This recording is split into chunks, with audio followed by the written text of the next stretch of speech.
Chapter 9. Mr. Fox has a plan. For 3 days and 3 nights, this watching game went on.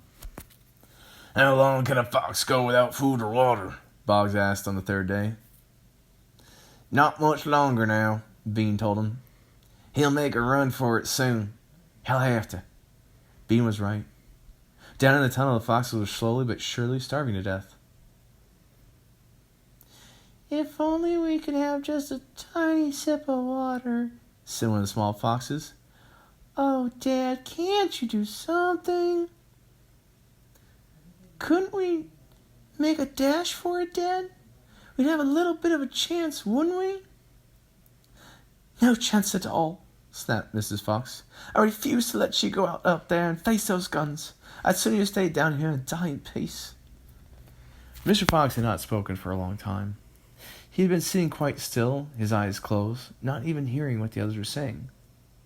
Mrs. Fox knew that he was trying desperately to think of a way out. And now, as she looked at him, she saw him stir himself and get slowly to his feet.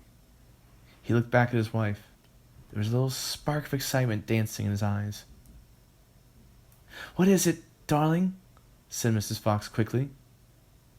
"I've just had a bit of an idea," Mr. Fox said carefully. "What?" they cried. "Oh, dear Dad, what is it?" "Come on," said Mrs. Fox. "Tell us quickly." "Well," said Mr. Fox. Then he stopped and sighed and sadly shook his head. He sat down again. "It's no good," he said. "It won't work after all." "Why not, Dad?" "Because it means more digging, and we aren't any of us strong enough for that after 3 days and 3 nights without food." "Yes, we are, Dad!" cried the small foxes, jumping up and running to their father. "We can do it! You see, if we can't, so can you!" Mr. Fox looked at the 4 small foxes and he smiled. "What fine children I have," he thought. "They are starving to death. They haven't had a drink for 3 days. But they're all still undefeated. I must not let them down." I suppose we could give it a try," he said. "Let's go, Dad.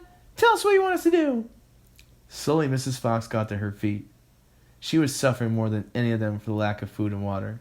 She was very weak.